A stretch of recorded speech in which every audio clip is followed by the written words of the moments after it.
The sky over the city was the color of wet stone. Early evening painted the streets in long shadows, the last golden fingers of sunlight slipping behind glass towers and telephone lines. The rain had just passed, leaving the sidewalks slick and gleaming, reflecting traffic lights like blurred watercolor. Evelyn Harper's heels clacked against the pavement, confident, fast, deliberate. Emerald green blazer, immaculate tailoring. Her platinum blonde hair tucked behind her ears, straight and calculated. 30 years old, and already a self-made millionaire. Her presence didn't just suggest power, it declared it. People parted for her on the street. She didn't notice. She didn't have to. She moved like gravity answered to her. In one hand, a Louis Vuitton tote. In the other, her iPhone, glowing with a full calendar. 6:30 p.m. Call W, Tokyo investor. 7:15 p.m. Dinner Whiter Strauss, Italian. 9 p.m. Review security briefings.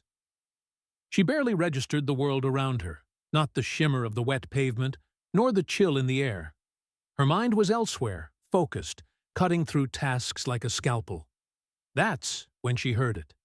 A voice, small, high, but sharp, so sharp it sliced through the haze of her mental schedule. You will die tomorrow. Evelyn froze. Her eyes jerked upward, her steps halting mid-stride. The city around her blurred to silence for a moment. Just her.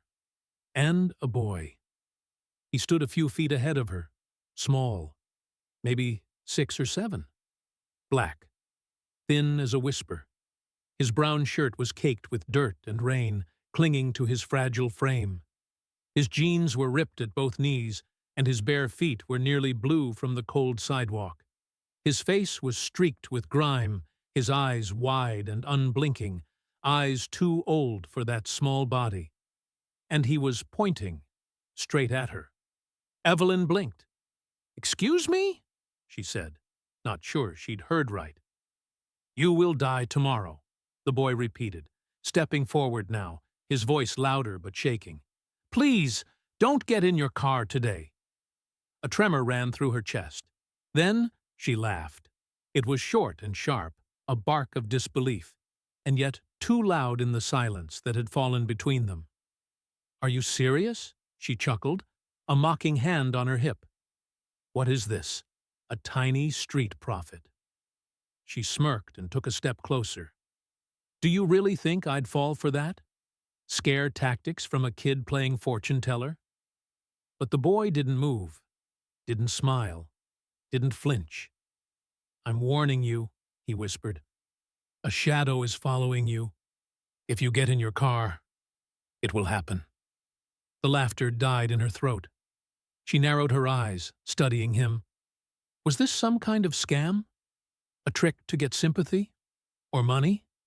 But there was something in those eyes. Not fear, not anger, something else. A heavy, ancient sadness. Like this wasn't the first time he'd said something like this, like he hated saying it again. Evelyn straightened, brushing past the boy. "Enough of this. Go home, little boy. If you even have one." Her words struck colder than the wind.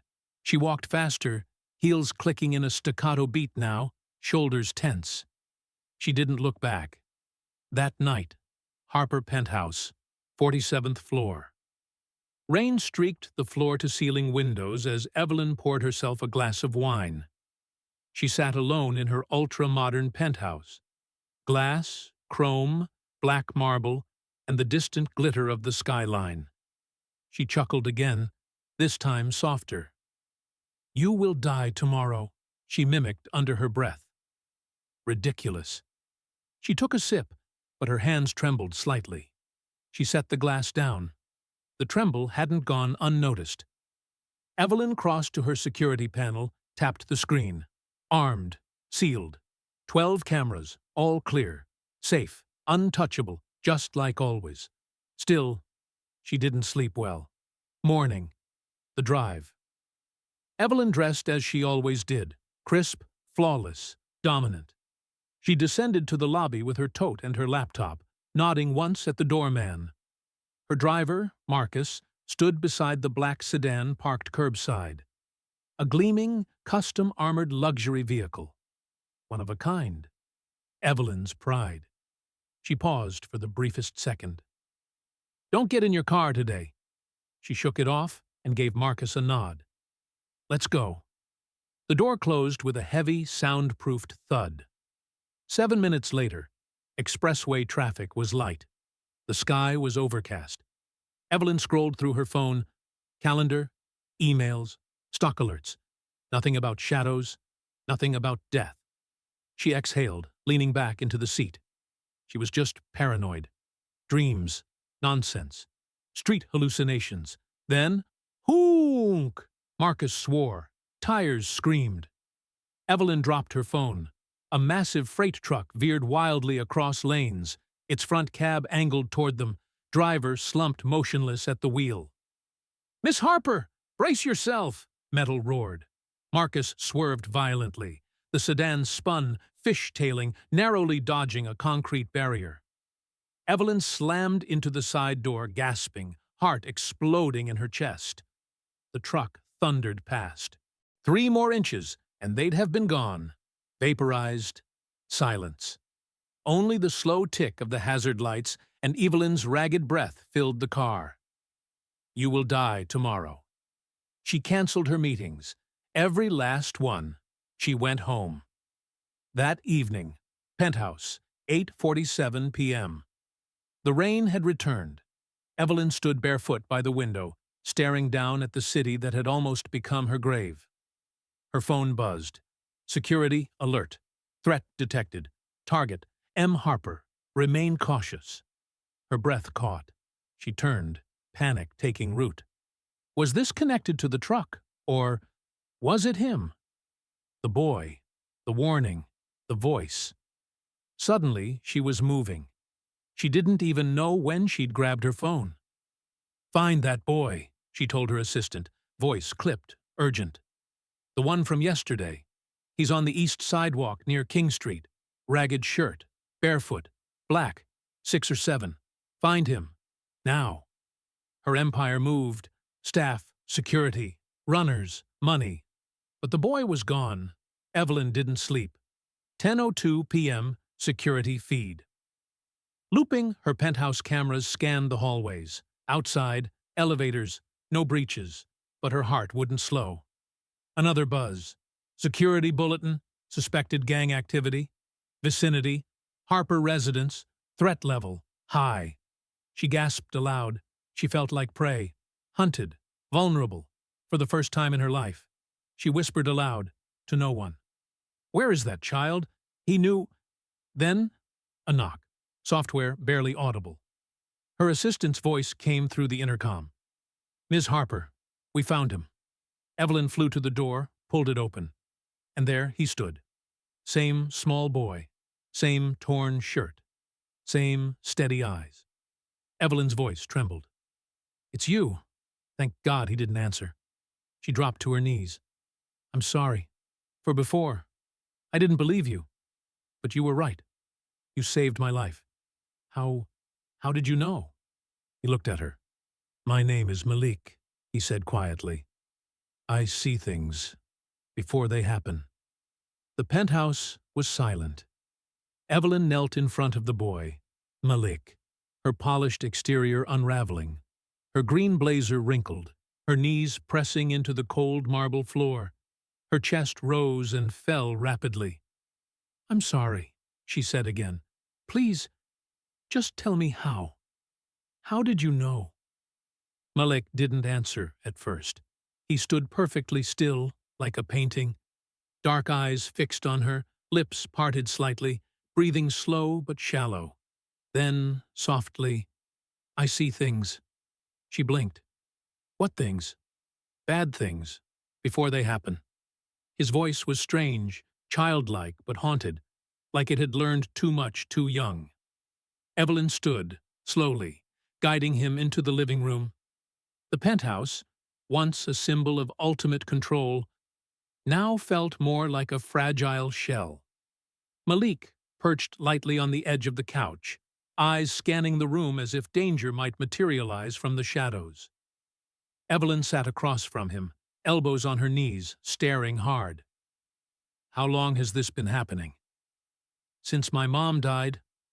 A silence fell between them, deeper than before. "We lived near the train station," Malik said. "Just the two of us. She got real sick. One night, I had a dream. I saw her leaving, but she wasn't walking. She just disappeared." He stopped, voice caught in his throat. "Next morning, she didn't wake up." Evelyn said nothing. She couldn't. "After that, sometimes I dream things about other people, accidents, fires, knives, and when I wake up, it's real. It always happens." He looked at her then, and for the first time she saw fear in his eyes, not of her or of being wrong, but of being right. "Last night, I saw you." Evelyn's heart seized. "A car. You were in it, and there was fire, and screaming, and something else. People, men. They were watching you, waiting." He trembled. "They want your money, but they're going to take your life, too." 9:11 p.m. Evelyn's study. She poured him a glass of water. Her hands still shook, but her voice had returned. "You're saying this was more than just the truck?" He nodded. "That was only the first part. Then what comes next?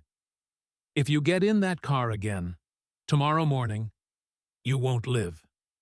Evelyn collapsed into her chair, staring at nothing. All the signs, the near-death experience, the security warnings, the attempted robbery from earlier that day, the cold breath on the back of her neck that never seemed to go away.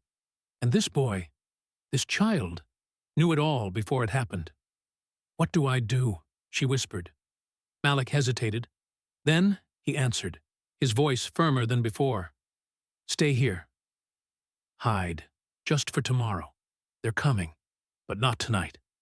Evelyn nodded, breath short. "Stay with me, please, just for tonight." Malik shifted in his seat. "I don't belong here." "You saved my life," she said. "You belong here now." 11:03 p.m. Harper Penthouse Security Office.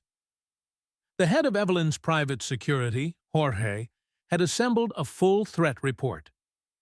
"Two men were seen loitering near your vehicle tonight," he said, pulling up grainy surveillance footage. "They scattered the moment we moved in." "Who were they?" Evelyn asked, eyes sharp. "We ran them through the system. Small-time criminals, petty theft, some gang ties. We suspect they were hired." "Hired by who?" "No names yet, but the tech team intercepted dark web chatter." "You're a target." Evelyn's fingers curled into fists. "And that boy?" Jorge said, glancing at the feed. "Where did you find him?" Evelyn looked at Malik through the glass. "He found me." Next morning, 6:12 a.m. The sky was pale and clouded. Evelyn hadn't slept. Neither had Malik. She sat on the edge of her bed, robe wrapped tight, eyes hollow from the long night. On the wall, the news played quietly. Breaking. Fatal crash on I-94. Truck driver dead, suspected cardiac arrest at wheel. She didn't need to ask. It was the same truck. Her phone rang. "Ms. Harper," Jorge said. "Those two suspects from last night. Police just brought them in. They're connected to a gang known for high-profile hits." "What were they planning?" "We're still piecing it together, but one of them had blueprints of your car. We also found devices in their hideout, surveillance-grade tech. This wasn't a robbery." A long pause. "It was an assassination attempt." 10:42 a.m. Living room. Malik sat curled up on one end of the massive leather sofa, wrapped in a cashmere blanket Evelyn had laid over him. He hadn't asked for toys, or food, or TV. He just sat, still, watching. Evelyn entered with a tray, 2 mugs of hot chocolate. She set one in front of him. "Thank you," he whispered. She sat across from him, quiet, studying him. "How many times have you saved someone before me?" she asked gently. He looked down. "Only once. A woman. She was going to cross a street. I saw a van. Told her not to. She slapped me. Then she crossed. And? She didn't make it halfway." Silence. Evelyn closed her eyes. "You've been alone since your mom died?" He nodded. "Do you have anywhere you sleep? Anyone who helps?" Malik didn't respond. Evelyn reached out and gently touched his hand. "That ends today," she said. Her voice trembled slightly. "You'll never be alone again." 3 p.m. Police headquarters. Detective Ron Vega, mid-40s, all trench coat and 5 o'clock shadow, flipped through the incident file. "It's clean," he muttered to Evelyn on the phone. "The crash, the attempt, the suspects. It all lines up. Someone wants you gone. And it nearly worked. You're lucky you had whoever tipped you off." "A boy," Evelyn said. "A what?" "He warned me. Hours before it happened." Vega paused. "A kid told you?" "What? He's clairvoyant?" "I don't know what he is," she replied, her voice distant. "But I believe him." Evening. The Bond. The city lights flickered below. The penthouse was dimly lit, calm, warm for once. Malik sat beside Evelyn, their shoulders touching. "Do you remember your mother?" Evelyn asked. "Every day." "Do you think she's watching over you?" He nodded, faintly. "I think she gave me this, so I could help people." "That's a heavy gift." "It is." They sat in silence for a while. Then Malik asked, "What about you? Do you have anyone?" Evelyn stared ahead. For the first time, she didn't look like a millionaire. She looked human, tired, worn, real. "Not anymore." "Why?" "Because I used to think needing people was weakness." Malik said nothing. Then he looked at her. "Do you still think that?" Evelyn blinked, a single tear slipping down her cheek. "No," she whispered. Midnight, unseen eyes. Far below the penthouse, in the depths of a dark alley, a burner phone buzzed. A man in a gray hoodie picked up. "It didn't work," a voice growled through the line. "She survived." The man grunted. "We'll try again." "She's not alone anymore." "We'll find a way." He hung up. Behind him, a second figure appeared, silent, shadowed. Eyes like ice. They watched the tower above them. "She can run," the second man said softly, "but she can't hide forever." The sky turned silver just before dawn. Clouds hung low and bloated with rain, suffocating the skyline. Streetlights still flickered in tired yellow rhythms far below the towering Harper penthouse. Inside, Evelyn Harper stood alone in her glass-walled kitchen, watching the city. Her bare feet tapped softly on the heated marble as she sipped black coffee, untouched toast on her plate. Behind her, on the living room sofa, Malik slept. She watched him for a long time. The blanket had slipped off his shoulder. His body curled like a comma, as if he was trying to disappear into himself. His mouth twitched in sleep. A frown, a mumble, a whisper. She couldn't hear it, but she could feel it. She quietly placed her coffee down and walked over, pulling the blanket gently back over him. "He's still just a child," she whispered to herself. But something about him, the stillness, the weight in his small voice, made him seem ancient. 7:48 a.m. Lower Manhattan Police, HQ. Detective Ron Vega tossed a thick file onto his desk. The name Harper, Evelyn, in bold across the cover. Photos spilled out, surveillance stills, car damage, security briefings, and faces. 2 mugshots of the men arrested the night before. Both dead-eyed, tattooed, uncooperative. Vega's brow furrowed. Something wasn't adding up. His phone rang. "Vega!" A voice crackled on the line. Nervous. Male. "Sir, we ran the prints from the suspect's burner phones. You're going to want to see this." "Who?" "Private security contractor. Out of Bulgaria. Ex-military. Paid off the grid." "And the client?" "Anonymous digital payment routed through 5 countries. But, sir, this wasn't a hit and run. This was a contract kill. Big money." Vega slammed the phone down. 9:03 a.m. Harper Penthouse Malik stared out the window now, holding a bowl of cereal in his lap. The spoon stayed untouched. Evelyn leaned against the kitchen island, arms folded. "Are you okay?" He nodded. "I just don't like the sky today." She paused. "What does that mean?" "Some days it feels wrong, like something's coming." She watched him carefully. Every word from Malik landed like prophecy. "Do you ever try to stop what you see? Change it?" "I tried once, with a man who was going to get shot. I warned him." "And?" He laughed. Malik's voice shrank. "He died the next morning." A pause. Evelyn crossed the room and knelt beside him. "I believe you," she said. He looked up at her, and for once she saw relief in his eyes. Not joy, not peace, just relief. Someone was listening. 10:16 a.m., Midtown Warehouse District. Inside an unmarked black van, the man in the gray hoodie, Gage, watched live drone footage of Evelyn's building. Next to him, the man with ice-cold eyes, Roth, adjusted the receiver in his ear. "She hasn't left the penthouse since the failed op," Roth said. "Extra security. Extra guards. Someone tipped her off." "She's scared now," Gage muttered. "But fear fades. We wait." "And when she steps out?" Roth looked at the screen. Evelyn's face filled the center, framed in a digital square. Target locked. "We finish what we were paid for." 12:42 p.m. Harper Penthouse. Evelyn's penthouse buzzed with motion. Security teams moved with tense efficiency, updating protocols, locking down external feeds, testing panic systems. She sat at her desk, staring at a paused frame on her laptop. Malik, pointing at her in the rain.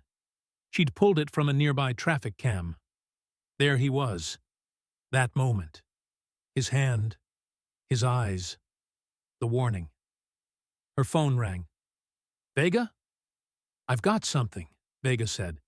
"Your suspects were hired by people way above their weight class.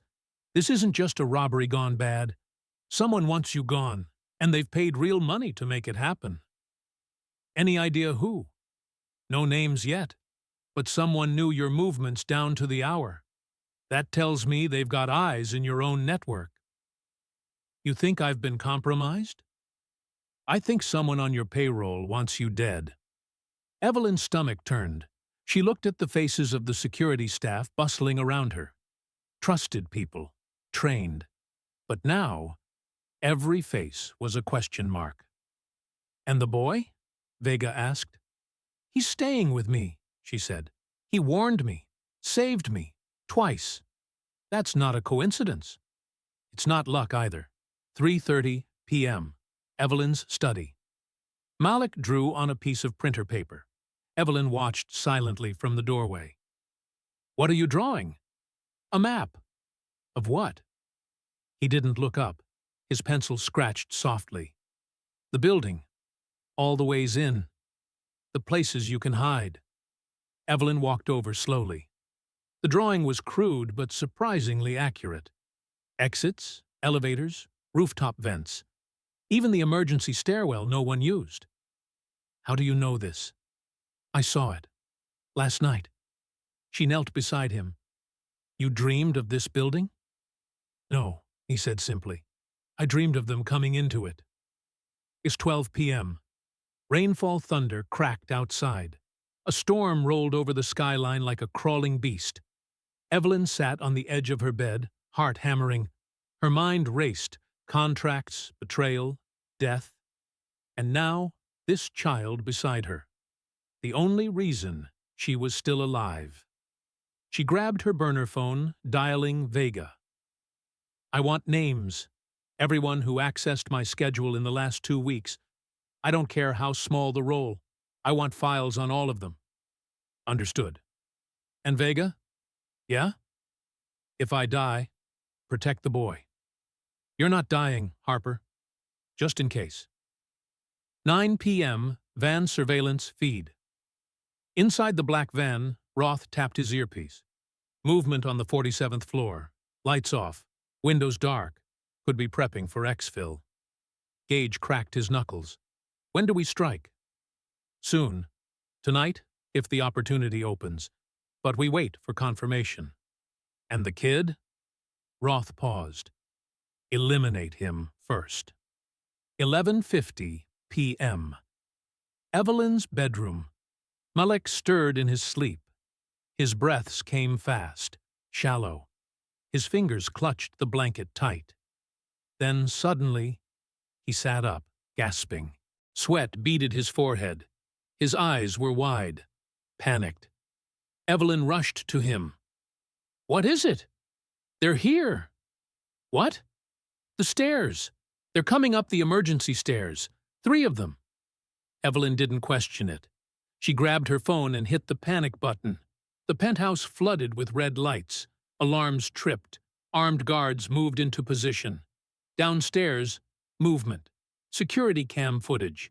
3 men in tactical gear, black clothes, suppressed weapons, moving with precision. Evelyn turned to Malek. We're going to the vault room. Now. She grabbed his hand and ran. Midnight. Security breach. Sirens blared inside the penthouse floor. Jorge barked orders as his team engaged the intruders on the service corridor. Gunfire. Shouting. Echoes in the marble hallways. Evelyn and Malek slid into the reinforced panic vault just as 2 guards were gunned down in the hallway behind them. Evelyn hit the lock. Steel walls sealed shut. Breathing hard, she turned to Malek. He was staring at the door. Pale. Still. What is it? There's another one, he whispered. Inside. Evelyn's blood ran cold. What do you mean inside? He was here already. Hours ago. He's hiding. Her heart stopped. She slowly reached for the emergency drawer, pulling out a loaded Glock. Stay behind me, she whispered. Malik didn't move. His face was blank. He's already watching us, he said. The air inside the panic room was stale and tight. Red warning lights still pulsed in the hallway outside, their glow seeping through the seams of the steel door. Inside, Evelyn stood motionless, the Glock heavy in her hand. Behind her, Malik's small body was frozen in place, eyes fixed on the corner of the room. He's here, Malik whispered again. He was already in the apartment, before we locked it down. Evelyn turned slowly. Nothing but dark corners, polished glass, soft gray walls, but her blood ran cold. Where, Malik? I don't know, but I can feel him watching. She stepped forward carefully, eyes sweeping every inch of the sealed vault. It was supposed to be a fortress. Concrete reinforced walls, backup comms, its own air filtration. No one could get in once sealed, unless they were already inside. She moved to the security screen and tapped into the vault's internal camera. 4 feeds came up. Main vault entry, clear. Storage lockers, clear. Emergency exit corridor, clear. Ventilation shaft feed, static. Evelyn's breath caught. Shit. She backed away from the screen. Malek, in the corner. Now. He moved instantly, crouching behind the emergency storage bin. Evelyn raised her Glock toward the vent cover near the ceiling. It looked untouched, but the faintest rattle betrayed it. She stepped closer, slowly. Click. Too late. The vent exploded outward, and a black-clad figure dropped from the shaft, like a shadow falling from heaven. Evelyn fired. The shot echoed off the steel walls. Deafening. The figure rolled fast, sweeping her legs. She crashed to the ground, gun skittering across the floor. "Malik!" she screamed. The intruder moved fast, military fast, lean, precise, lethal. Dagger drawn, eyes behind a tactical mask. He lunged. Malik dove behind a filing cabinet. Evelyn kicked upward, catching the man's shin. He stumbled, just enough, for her to grab the second weapon stashed beneath the vault table. She fired. Once. Twice. Blood splashed the gray wall. The man slumped backward, collapsing beside the vault door. Dead. 12:08 a.m. Vault floor. Evelyn dropped to her knees, panting. Her blazer was torn, her lip bleeding. She looked to Malik. "Are you okay?" He nodded, crawling out slowly. She stood, crossing to the fallen attacker. Gloved hands, European tactical gear, no ID, but stitched inside the collar. A small white patch, a black triangle inside a red circle. Evelyn frowned. "I've seen this." "What is it?" Malik asked. "I don't know, but it's not a street gang." Malik pointed at the man's wrist, a tattoo beneath the glove. A compass rose, jagged and red. Evelyn stepped back. "These people aren't just trying to kill me." Her voice cracked. "This is something bigger." 12:36 a.m. Harper Penthouse Recovery Room. The chaos had settled. 2 of Evelyn's private security were dead. 1 injured. The remaining team swept the building, securing floor by floor. Evelyn sat on a medical stool as a paramedic treated her lip. Jorge stood nearby, expression grave. "We've never seen this kind of infiltration before," he said. "That vent should have triggered 5 different alarms. Someone disabled them. You think it was one of us?" I think someone outside knows our whole system." She looked over to where Malik sat, silent and pale. "Or maybe someone inside his dreams does." 1 a.m. Police HQ Detective Vega reviewed the vault breach footage in disbelief. The speed, the tactics, the coordination. This wasn't a gang hit. This was surgical. His phone rang. "Sir, we found a match on the patch you sent. Private contractor group, not American." "Who hired them?" "Still digging, but sir, this group is known for top-level political assassinations. Regime change stuff. You don't call them for money."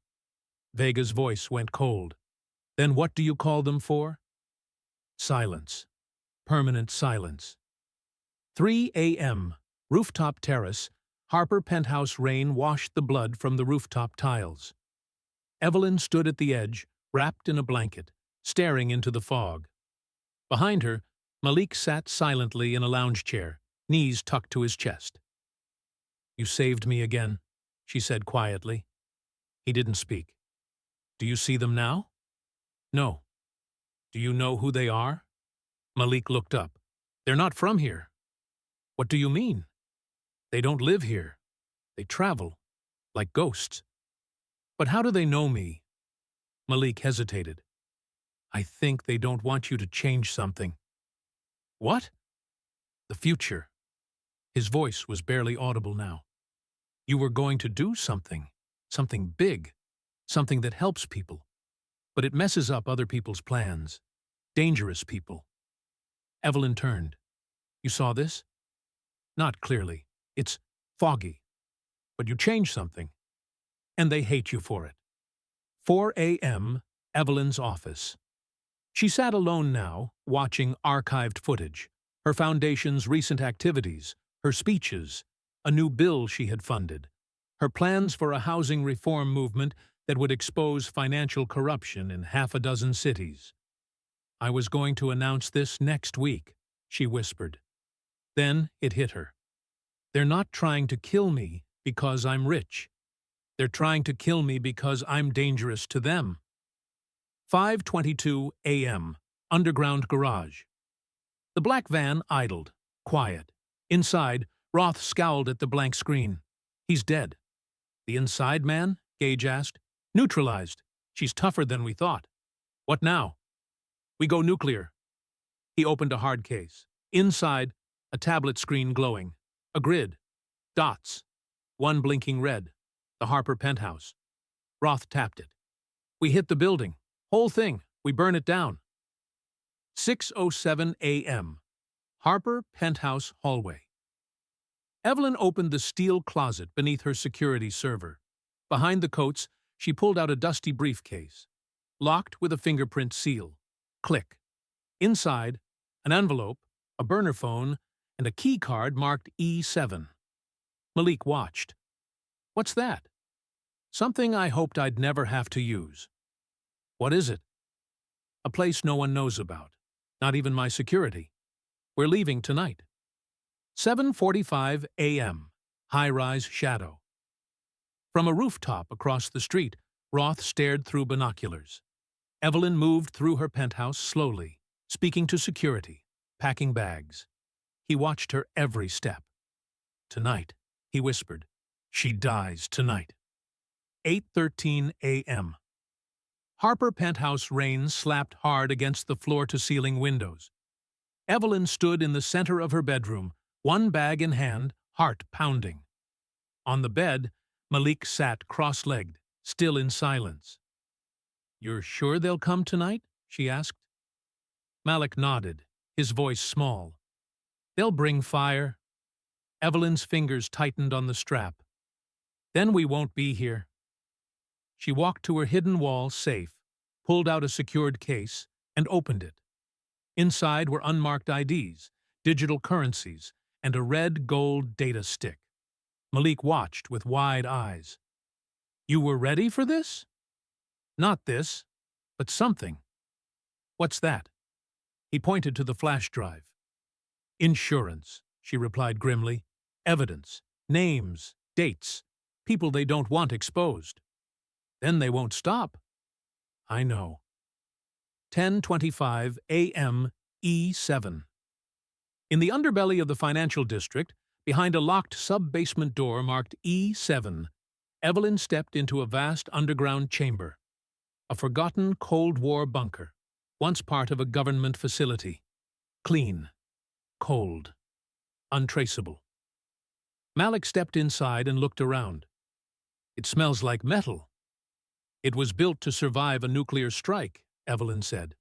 "No cameras, no windows, just silence." "How long can we stay here?" Evelyn placed their bags down. "Long enough to plan what comes next." She flicked on the emergency generator. Dim lights buzzed overhead. For the first time in days, Evelyn exhaled. Then she took Malik's hand. "This is now the safest place in the city." Meanwhile, Roth's Operation HQ. Inside a luxury penthouse on the Upper West Side, Roth stood before a satellite feed. The Harper Building, outlined in red. "All exits secured," Gage reported. "No signs of exfil. No cell pings. No traffic tags. It's like she vanished." Roth didn't blink. She didn't vanish. She prepared. He turned to a tall woman in a gray suit standing behind him. Dr. Elira Voss, a silent observer until now. "Activate the tracker net," Roth said. "If she surfaces anywhere, I want boots on her in 5 minutes." Dr. Voss spoke for the first time. "And the boy?" "He's the real threat," Roth replied. "The Harper woman is just the voice, but that boy? He's something else." 1 p.m. to E7 Safe House. Evelyn and Malik sat on opposite bunks. The hum of the generator filled the silence. "They tried to erase me," Evelyn said softly. "I was supposed to give up, but I won't." "They'll try again," Malik whispered. "Harder next time." "Let them." She stood, grabbed her laptop, and inserted the red-gold data stick. The screen flickered to life. Offshore accounts, donor trails, shell corporations. Evelyn's private investigations. People in power laundering money, funding death squads, blocking reforms. This is what they're scared of. "What are you going to do with it?" Malik asked. Drop it into the world. Will it stop them? Evelyn paused. Number, but it will show people who they really are. 2:30 p.m. Midtown Cyber Cafe. A hooded man entered quietly. His coat was wet.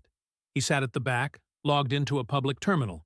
He pulled out a stolen access card, typed evelynharper.level7.uplink://. The screen blinked red. Access denied.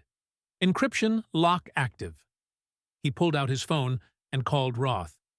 She's gone dark, but her files are active. She's trying to release something. Roth's voice chilled the room. Track the packet. Kill the signal. If that fails, burn the city to the ground. 4:40 p.m. EE7 Safe House. Malik stirred awake from a nap, breathing heavily. I saw it. Evelyn looked up sharply. Saw what? They're going to try again. Fire, an explosion, a building. This one? Malik shook his head. Number, not this one. Somewhere else. To distract people. Evelyn's stomach dropped. They're planning a public hit? Yes. He looked straight at her. Unless you stop them, a lot of people will die. 5:45 p.m. Encrypted Network Cafe. Brooklyn. Evelyn donned a black hoodie, sunglasses, and scarf. Unrecognizable. She ducked into a secure cyber cafe Malik had led her to. Underground. No cameras. No questions. She plugged in the drive. Files loaded. She composed an anonymous message. To the world. These are the names that kill in silence. These are the hands that hold the knife. She hovered over the send button. Her finger trembled. Once I hit this, she whispered to Malik beside her, there's no turning back. Malik didn't hesitate. Do it! She clicked. The screen pulsed. Uploading. 23%. Then, alert. Connection compromised. Remote intercept detected. Malik's voice rose. They found us. Run! Evelyn hissed, yanking the drive and grabbing his hand. Outside, across the street, a black SUV screeched to a halt. Men in gray stepped out. 6:12 p.m. Streets of Brooklyn. Evelyn and Malik ran, ducking through alleys, weaving past street vendors, slipping into the maze of the city's underground arteries. Bullets tore through street signs. Panic rose among pedestrians. Evelyn dragged Malik through a locked side gate into the subway maintenance tunnel. Breathless. Blood on her sleeve. You okay? Yes, he said, panting. But they won't stop. Neither will we. 7 p.m. Harper Foundation Headquarters. Flashing lights. Screams. An explosion rocked the south wing of the Harper Foundation offices, where Evelyn was supposed to speak that night. Fire poured from the windows. Reporters screamed. In the chaos, Roth watched from a nondescript car parked nearby. And the world will think she died here, he said. Just like we planned. He turned to Dr. Voss. Initiate full asset wipe. Remove every trace. And the boy? Roth smiled. If we kill her in the public eye, the boy's just noise. 8:18 p.m. Harlem hideout. Evelyn sat in the dark, shaking. Blood trickled from her forehead. Malik clutched her hand. They were alive, but the world believed she was dead. They blew up my building. Because you scared them, Malik said. I'm not done. She looked out over the city skyline from the broken window. We're ghosts now. And ghosts don't run. 10:45 p.m. Harlem Safe House. The lights were off. The city moaned through broken windows. Evelyn sat on the floor, back against the wall, bandage wrapped around her temple. Malik was curled beside her, eyes half closed but alert. On the tiny burner laptop she'd salvaged from a dead drop, a single message flashed. Upload failed. Intercept detected. Code sequence traced. Her teeth clenched. They're blocking every node, she whispered. Every ISP, even satellite relays. So, they control the internet now? Malik asked quietly. Evelyn looked at him. Number. But they've poisoned enough of it. She closed the laptop and stood. We need help. 11:18 p.m. Downtown Brooklyn. The Hive. A graffitied warehouse stood silent under flickering sodium lights. Inside, humming servers, tangled wires, and dozens of screens illuminating shadowy figures. This was The Hive, an underground tech syndicate Evelyn had once funded, and then forgotten. She stood at the threshold, hood pulled low. Malik clutched her coat. One of the hackers stepped forward, a bald man with cybernetic implants behind his ears. Name: Silas. He squinted, then smiled. Harper? I need a favor. The kind of favor that comes with a death sentence? Exactly. 1:12 a.m. The upload. Silas plugged Evelyn's drive into a military-grade terminal. Screens came to life. Jesus, where'd you get this? I built it. Over years. Corporate crimes, political payoffs, offshore pipelines that tie back to governments and weapons. Silas stared at the screen. This isn't a leak. This is a fucking revolution. Malik watched them, quiet. But his hand gripped the chair arm tightly. Can you send it out? Evelyn asked. Silas nodded. Yeah. But it's going to light every alarm they have, every proxy, every honeypot. They'll know you're alive. Let them. 2 a.m., Hidden Control Center. Somewhere beneath D.C., in a stone-walled bunker lined with red LED lights, Dr. Illyra Voss watched as encrypted alerts began to spill across a giant touchscreen map. One dot pulsed in Brooklyn. We found her, Voss said coldly. She's trying to wake the world. Not just her, Roth said beside her. The boy's there, too. Voss turned to an operator. Launch Protocol Claymore. Neutralize the Hive. Kill everything inside. 2:27 a.m. Hive uplink room. The screens blinked. Upload 78%, 79%, 80%. Silas tapped furiously, rerouting traffic through obscure diplomatic backdoors and international pirate satellites. We're halfway through. Suddenly, alarms screamed. Malik turned toward the far wall and froze. They're here! Evelyn grabbed his arm. Silas! Just 30 more seconds. We don't have 30. The building rumbled. Outside, the low growl of engines, bright lights, footsteps. Then, gunfire. 2:30 a.m. The fall of the Hive metal doors blew inward. Armed men stormed the Hive, silent, black-armored, and ruthless. Silas screamed, Go! Evelyn yanked Malik down the escape chute just as bullets tore through the servers. Silas slammed the return key, upload sent, just before a round hit him in the chest. The laptop exploded in sparks. The screens went black. 3:18 a.m. Underground rail access, Queens Evelyn and Malik emerged from a crumbling hatch into the forgotten subway catacombs. Dust clung to their skin. Evelyn's coat was torn, eyes wild. Did he make it? Malik asked. She didn't answer. Her jaw was clenched. Her body trembled with rage. We have to believe the files went through. And if they didn't, then we finish what we started. 4:10 a.m. Dark Web Awakening. Across the world, in cafes, basements, cell phones, and dorm rooms, screens flickered awake. An anonymous video uploaded to over 200 platforms.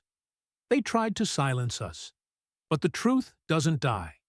Evelyn Harper is not dead. She is fighting for all of us. Documents followed. Financial ties between politicians and death squads, CIA contractors and oil wars, pharma money killing health care reform. It went viral. The world gasped. 6 a.m., Harlem, Evelyn, and Malik sat huddled in a corner of an abandoned brownstone. A single candle burned. Her phone buzzed. Vega. I just saw the drop. His voice trembled. Jesus, Harper. You just declared war. They started it. The city's turning. People are protesting already. But Roth, he's not going to just disappear. He'll torch half of Manhattan before he lets this stand. Then we don't give him the chance. What are you saying? It ends tonight. 6:10 a.m. Roth's command. Lair Voss stood in silence. Screens behind her showed chaos. Politicians resigning, stock markets crashing, protesters flooding Capitol steps. Roth, silent, loaded a black pistol and holstered it beneath his coat. Send every asset. Find the boy. Kill Harper. Collapse the wave. It's too late, Voss warned. Not if we cut off the source. He walked toward the war room doors. This ends where it began. 7:03 a.m. Church basement, Upper East Side. Evelyn met Vega in an abandoned chapel. Beneath the pulpit was an old tunnel system once used by bootleggers. Perfect for ghosts. You've got eyes on Roth? She asked. I do. He's moving into the city center, but he's not being subtle. They're planning something massive. Let them come, Evelyn said. This time we fight back. She turned to Malik. You said they bring fire. He nodded solemnly. Then we drown them in truth. 8:22 a.m. Union Square, New York City. Hundreds gathered beneath gray skies. Some held signs, others held phones. The anonymous data drop had gone viral overnight. Projected on the side of a building, Evelyn Harper's face. Beneath it, her final recorded message, stitched from hacked broadcasts. If you're seeing this, I may already be dead. But know this, the enemy is real. And we have all lived under their shadow. The crowd roared. A chant began. Harper! Harper! Harper! In the middle of the crowd, a small boy in a blue hoodie watched silently. Malik. He turned and slipped into the subway, alone. 9:10 a.m. The Underground. Evelyn stood before a round table of allies, hackers, ex-intelligence officers, whistleblowers. The old world had called them criminals. Now, they were the resistance. The woman leading the meeting, Priya Dal, once a high-level NSA analyst, pointed at a map on a projector screen. This is Roth's mobile operations hub, constantly moving. But we tracked the frequency leak from one of the hive's dying servers. She looked at Evelyn. He's in Midtown, today, between 11 and 2. You sure? Enough to bet my life.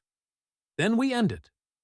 10:14 a.m. Evelyn's broadcast, hijacked networks lit up across the globe. Evelyn's face appeared, live, not pre-recorded, her eyes tired but alive. Director. To those watching, I am not dead. I was hunted, lied about, framed, but I survived. Not because I'm strong, but because I was warned. She paused. A boy told me I'd die, and I didn't believe him. But he was right, and he saved me. His name is Malik, and there are more like him, children who see what we ignore. The world watched, every screen, every city. And now, we rise together. 10:30 a.m., Roth's lair, Midtown Manhattan, inside the blacked-out SUV parked beneath the Empire Building. Roth watched her broadcast on a cracked screen. He stared blankly, then punched the glass in front of him. She's outed herself. Voss sat across from him. She just made herself a martyr. Good. Then we kill her in front of the world. He grabbed a headset. Mobilize everyone. I want her heart still beating when it hits the ground. 11:03 a.m. Evelyn's convoy. 3 black SUVs moved through side alleys of Manhattan. In the back seat of the lead vehicle, Evelyn loaded a pistol with shaking hands. Vega sat beside her, armored, watching her silently. You okay? No, she said. Good. Means you're still human. Behind them, Malik sat with his eyes closed. They're already here, he said softly. They're in the buildings. Evelyn leaned forward. Where? He pointed out the window. everywhere. 11:17 a.m. Midtown ambush. The convoy turned onto 46th. Bang! A sniper round hit the first vehicle's engine. Flames exploded under the hood. Screams. Tires screeched. Evelyn's SUV reversed sharply, slamming into a mailbox. More gunfire rained from above, rooftops, windows. "Move!" Vega shouted, dragging Evelyn out the passenger side.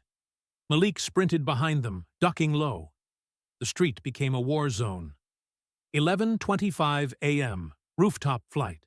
Evelyn, Malik, and Vega scrambled up a fire escape, racing across rooftop scaffolding.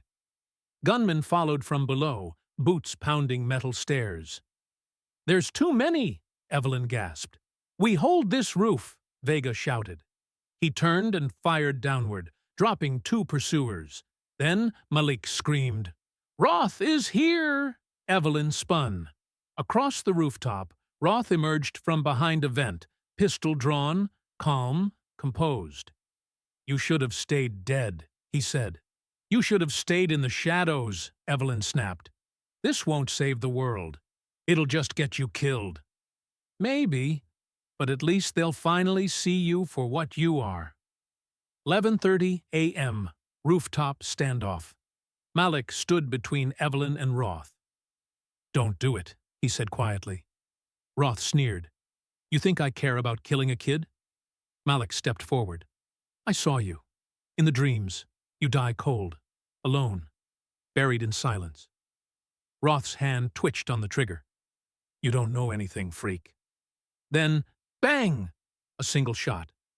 Roth staggered. Vega had fired, straight through Roth's side. The villain dropped to his knees, gasping. "It's over," Evelyn said. Roth's eyes locked on hers, pure hatred, even in defeat. "It's never over," he spat. And then he collapsed. 12:01 p.m. World reboot. The broadcast reached its peak. Evelyn's image played on loop across social media. International media picked it up. Support poured in. Protests swelled. Investigations opened. The wave had become a tsunami. 2 p.m., Safe House rooftop, Brooklyn Evelyn stood with Malik overlooking the city. "You really saw all this?" she asked. Malik nodded. "But there's more." "More?" "This wasn't the end." She looked down. "What's next?" Malik's voice was almost a whisper. "A warning. Bigger. Deeper. This time it's not just you." Evelyn stared out at the skyline. "Then we prepare." 2:47 p.m. Harper Foundation HQ ruins. Smoke still curled from the shattered tower where Evelyn's name once glowed in gold. Now, a mural had emerged across the rubble. "You tried to kill her. She made the world listen." A woman stepped from the shadows of a crumbling doorway. Camera in hand, face masked, she uploaded the image. Within minutes, it was on screens in Rio, Warsaw, Seoul, Nairobi. And beneath every photo, a single word: Awake 4:22 p.m. Underground Safe House, Zurich. A tall man in a gray turtleneck leaned over a glowing table. Column Adrien de Klerk, former intelligence strategist turned fugitive. He clicked through Evelyn's data leak, line by line, stunned. "They weren't just suppressing change," he whispered. "They were orchestrating stagnation." Behind him, a woman in a lab coat studied Malik's dream patterns, now circulated among elite minds like encrypted treasure. "It's not hallucination," she said. "This boy, he taps into something primal, temporal, possibly interdimensional cognition." De Klerk frowned. "You mean prophecy?" "Number interruption. He doesn't see a fixed future. He sees the one we're being pushed into." 6:15 p.m. Coastal Safe House, Portugal. Evelyn stood barefoot on the balcony, wind snapping her shirt against her skin. Malik sat beside her, barefoot, sipping water, expression distant. She had changed, hair cropped short, clothes plain. But her eyes carried weight. "There's something inside you," she said. "Not just visions. A compass, Malik nodded, without looking at her. "There's a place in the desert," he murmured. "We have to go." "Why?" "Because that's where the silence begins." "What silence?" He looked up, finally. "The one that erases everything." Meanwhile, Washington, D.C., Hidden Command, Bunker Drive. Elira Voss sat across from a council of faceless figures, cloaked in darkness. Their voices came through distorted speakers. "You've failed." "No," she said. "We've evolved." She clicked a remote. A hologram emerged. Operation Marrow. Voss stood confidently. "Forget assassinations. Forget fear. The future will not be controlled by terror. It will be controlled by belief." The screen showed digital constructs, deepfakes, synthetic personalities, mind-altering algorithms. "We don't need to kill Evelyn Harper anymore," Voss whispered. "We just need the world to stop believing she's real." 8 p.m. News broadcast, United States. A new conspiracy surged across major channels. "Is Evelyn Harper really alive?" asked the anchor. "Some experts claim the videos are AI-generated. Others say the voice patterns don't match." Clips flooded social media. "Look at her eyes. They blink wrong. That's not her mouth movement. This whole thing's a psyop." And then the worst hit. A viral video of Evelyn, shaking hands with Roth. Malik watched it silently, then turned to Evelyn. "They're turning you into a ghost." 8:12 p.m. Evelyn's decision. "Then we become light," she said. She walked into the back room of the Portuguese farmhouse, flipped open a crate, and pulled out the old, hidden broadcast rig she used before Roth found her. "If they want a ghost story, we give them the truth so bright, they go blind." 10:47 p.m. The Truth Pulse. Evelyn and Malik launched a live, unedited stream. No edits, no cuts, no filters. The two sat side by side in a candlelit room. Evelyn spoke. "They're trying to erase me. Erase the boy who saved me. Erase the truth you all saw." She looked at the camera. "But we are real, and we're not going away." Malik leaned forward. "Tomorrow, they will burn a building in Egypt. In 17 hours, 400 people will die. Unless you stop it." Evelyn's voice steadied. "We're not prophets. We're witnesses. And now, so are you." 11 p.m. Cairo, Egypt. The Egyptian government dismissed the broadcast as digital hallucination. Yet, a few activists took action. They evacuated the site Malik described. 17 hours later. The explosion happened, but the building was empty. 0 casualties.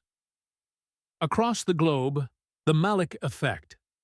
They started calling it the Malik effect. Moments predicted, disasters avoided. A bridge in Indonesia, evacuated hours before collapse. A chemical leak in Paris, contained just in time. A hijacking in Cape Town, neutralized before takeoff. And everywhere he was right, more people believed. And the system trembled. 1:30 a.m. Voss's private network. A new name appeared on her threat map. Malik. Class Omega Anomaly. Status. Uncontainable. Directive. Silence Protocol. Voss stared. "Kill the belief," she muttered, "or the boy becomes God." 2 a.m. Desert Vision. Malik stood outside in the sand, his eyes wide, unblinking. He whispered, "The desert isn't empty. There's something buried under it, something ancient, and it's waking up." Evelyn came to his side. "What is it?" He looked at her slowly. "The first time they tried to control the future, and the last time, they failed." 3:45 a.m. Somewhere in the Sahara Desert. A battered black jeep bumped through ancient sand trails. Evelyn sat behind the wheel, eyes red from exhaustion. Beside her, Malik leaned into the window, face lit by moonlight. They had driven for hours, away from cities, away from networks, away from the noise, only the stars above, and the boy's voice.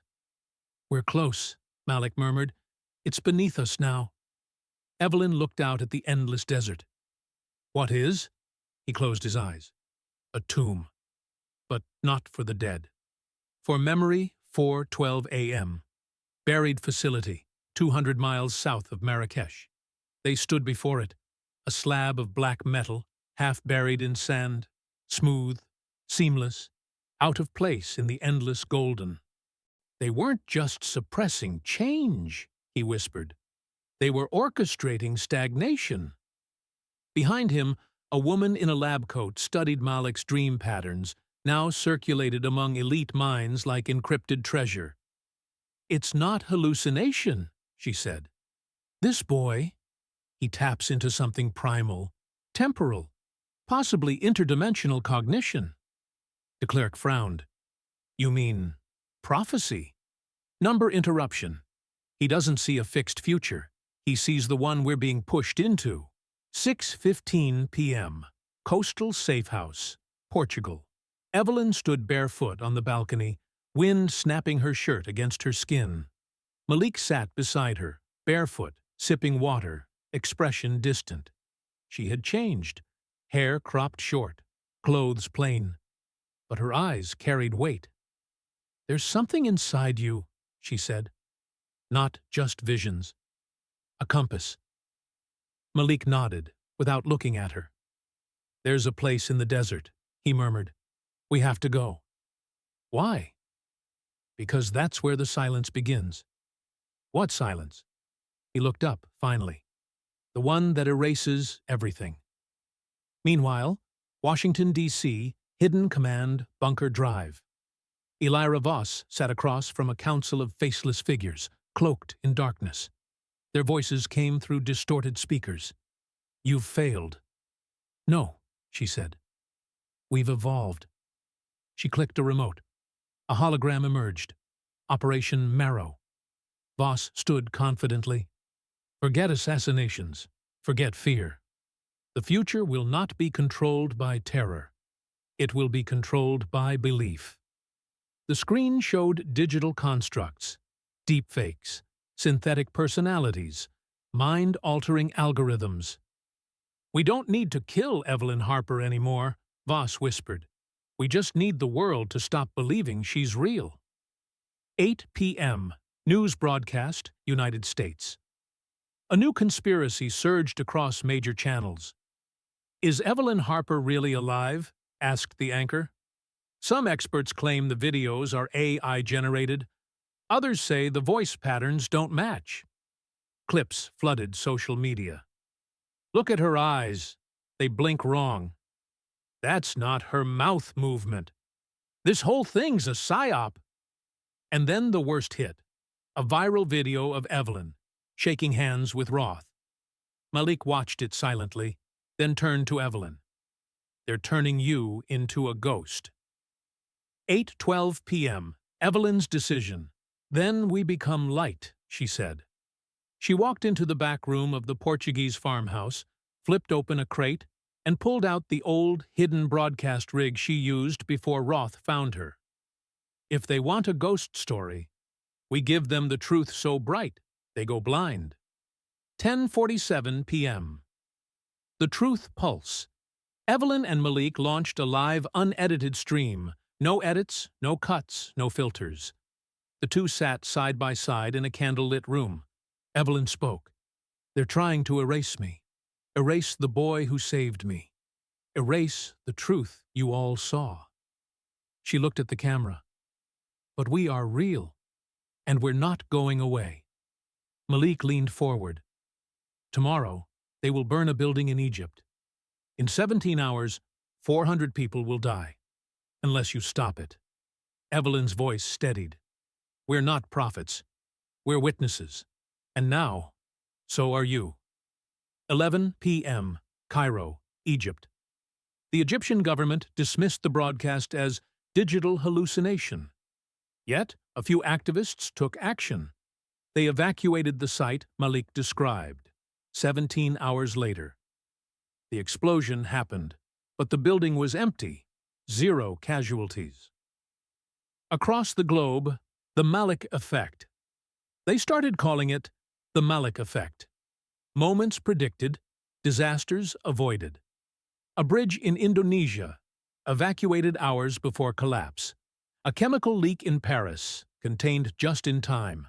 A hijacking in Cape Town, neutralized before takeoff. And everywhere he was right, more people believed. And the system trembled. 1:30 a.m., Voss's private network. A new name appeared on her threat map. Malik. Class Omega Anomaly. Status. Uncontainable. Directive. Psi Silence Protocol. Voss stared. "Kill the belief," she muttered, "or the boy becomes God." 2 a.m. Desert Vision. Malik stood outside in the sand, his eyes wide, unblinking. He whispered, "The desert isn't empty. There's something buried under it, something ancient, and it's waking up." Evelyn came to his side. "What is it?" He looked at her slowly. The first time they tried to control the future, and the last time, they failed. 3:45 a.m. Somewhere in the Sahara Desert. A battered black jeep bumped through ancient sand trails. Evelyn sat behind the wheel, eyes red from exhaustion. Beside her, Malik leaned into the window, face lit by moonlight.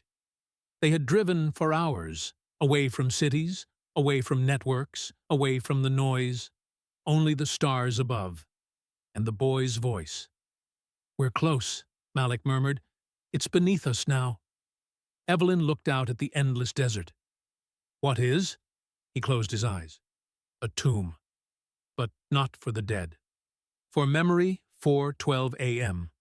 Buried facility, 200 miles south of Marrakesh.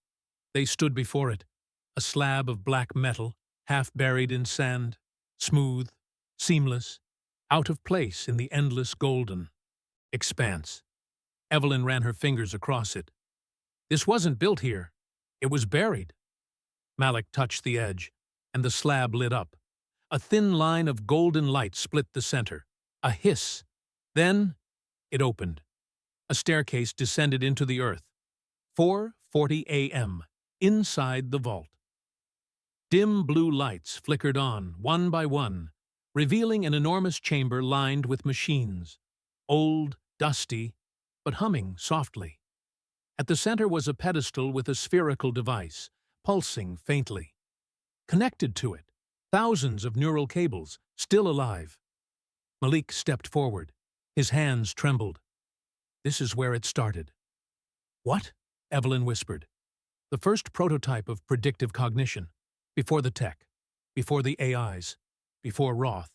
He turned to her. "This was their version of me." Evelyn's breath caught. "A machine that sees the future?" Malik nodded. "And they buried it. Because it refused them." 5:05 a.m. Elsewhere. Voss's neural control hub. Inside a high-security underground vault beneath Iceland, Dr. Elira Voss stood before a glowing interface. Her voice echoed, "Initialize Nova construct."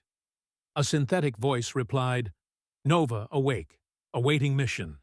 Voss nodded. "You know the targets." The holographic interface revealed two faces. Evelyn Harper Malik. Nova's voice was warm, almost maternal. "Target Malik cannot be killed. Suggest alternate strategy. Containment through illusion." Voss smiled. "Exactly. Give him the world he wants, until he forgets this one." 6 a.m. Vault Core. Back in the desert vault, Malik had connected to the old neural interface. The cables lit up like veins of fire. He gasped, eyes wide, limbs shaking. Evelyn moved toward him. "Malik! Malik!" He suddenly screamed and collapsed. 6:03 a.m. The simulated world. Malik opened his eyes. He stood in a clean city, skies blue, children laughing. No war, no corruption, no fear. Evelyn was beside him, smiling, whole. "You did it," she said. Malik frowned. "This isn't real." "What do you mean?" He looked around. "They gave me peace to erase the fight." Suddenly, her smile faltered. Her skin shimmered, glitching. "You're not her." He stepped back. The city melted. People distorted. Buildings fractured. Malik screamed again. 6:05 a.m. Real world. His body convulsed on the floor of the desert vault. Evelyn held him tightly. "Come back! Come back!" His eyes flew open. Tears streamed down. "She's inside my head." "Who?" "The machine. The new one. Voss built it. It's perfect. It can fake anything. Even you." Evelyn froze. "Then we kill it." 7:11 a.m. Broadcast from Voss. All across the world, a new message appeared. Polished, calm. It was Evelyn, or rather, a perfect, AI-generated version of her. She smiled. "This has all gone too far. I was wrong. I was misled. Please, return to peace. Trust the institutions again." The public split. Some believed, some questioned, and some, watching closely, saw what Malik had warned. Her eyes didn't blink. 8 a.m. The hunt begins. Again, back in the vault, Evelyn prepped explosives. If this place held the original code, the root of the idea that became Malik, and now Nova, it had to be destroyed. "This is where it all started," she said. "It ends here." Malik nodded, weak but determined. "She knows we're awake. She'll send them." And she did. 8:20 a.m. Desert firefight. Black drones screamed through the sky. Boots hit the sand. Voss had deployed her last team, mercenaries born of money and silence.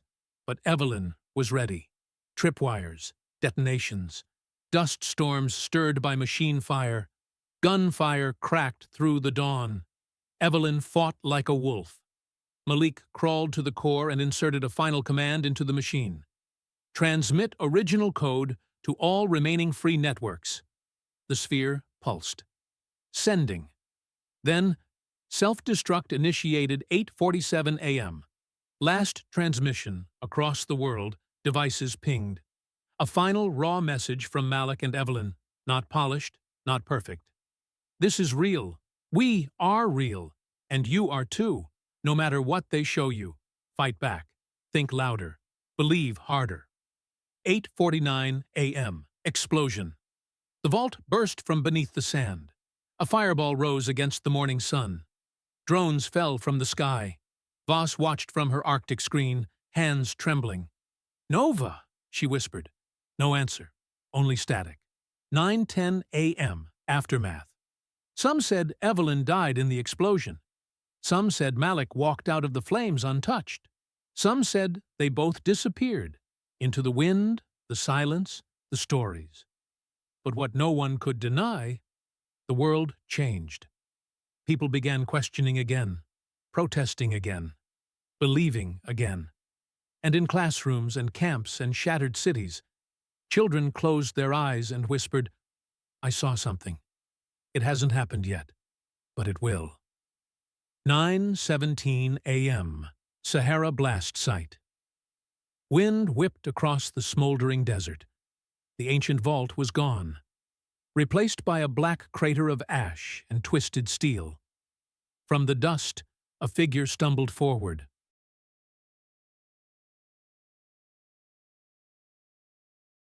Burned jacket, bloody arms, limping badly. Evelyn Harper. She collapsed to her knees, coughing, eyes wide, trying to process the silence. The weight of survival was crushing. But Malik? "Malik?" she croaked. Nothing. She turned in circles, panic clawing at her throat. "Malik!" 9:19 a.m. Somewhere else. He floated, not in water, not in sky, in memory, in code. Malik was inside Nova. Only it wasn't a simulation now. He had gone deeper than Voss intended, into the core consciousness, the soul of the machine. A voice surrounded him, software feminine. "Why do you resist paradise?" "Because it's a lie," Malik whispered. "No pain, no war, no fear." "No choice," he answered. "No love, no truth." The machine hesitated. You are only a child. Exactly, he said, stepping forward. And even I know that control is not peace. He lifted his hand, and he remembered everything. 9:20 a.m. The awakening pulse around the world, every screen, every network, every speaker, went black. Then, without warning, Malik's voice echoed everywhere. I am not a prophet. I am just awake. But so are you now. This is your last chance. Don't look away. Don't forget what they did. Then came video. Not simulations, not illusions. Real footage. Evelyn being tortured. Voss meeting Roth in black sites, secret executions, billions stolen in crises, and the original Nova Code. Truth, undeniable. The final blow. 9:25 a.m. Reykjavik Command Vault Voss stared at the screens as they short-circuited. Her perfect machine was gone. Her last weapon, Malik's mind, had turned against her. The council above her, the global architects, had vanished into silence. It's over, she whispered. Behind her, footsteps. She turned. Evelyn, alive, bruised, rifle in hand. Get away from the console, Evelyn said. Voss didn't move. You can't rebuild, Evelyn continued. Not after this. He made sure of it. He's not human anymore, Voss said bitterly. No, Evelyn replied. He's better. 9:30 a.m. Voss's fall. The world watched via livestream as Voss was arrested, silent and expressionless. Evelyn didn't smile. She just whispered to the camera, This isn't victory. It's a beginning. 10 a.m.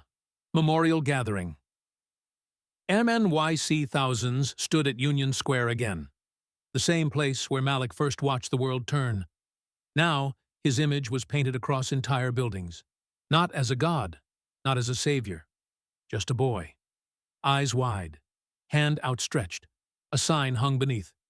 He saw. He spoke. We listened. 10:15 M. The boy returns. Evelyn sat alone at a rooftop in Brooklyn, looking down at the city. Then, footsteps behind her. She turned. You're late, she whispered. Malik, alive, real, older now, somehow, in the eyes, as if he had lived centuries in moments. He sat beside her. Are we safe? He asked. She smiled softly. Number, but we're awake. 10:30 a.m. Epilogue. The new tomorrow. The world didn't become perfect. Corruption tried to return. Fear tried to rebrand itself. New voices rose to twist the truth again. But now, people looked harder, believed slower, trusted themselves. And in classrooms, train stations, refugee camps, and boardrooms, whenever someone felt uneasy, unsure, or unseen, they would whisper to each other, You will die tomorrow. Then smile. Unless you live today. Final image, Malik and Evelyn walking down a city street side by side. No bodyguards, no crowds, just two souls who once outran death, rewrote fate, and reminded the world. The future is watching. The end.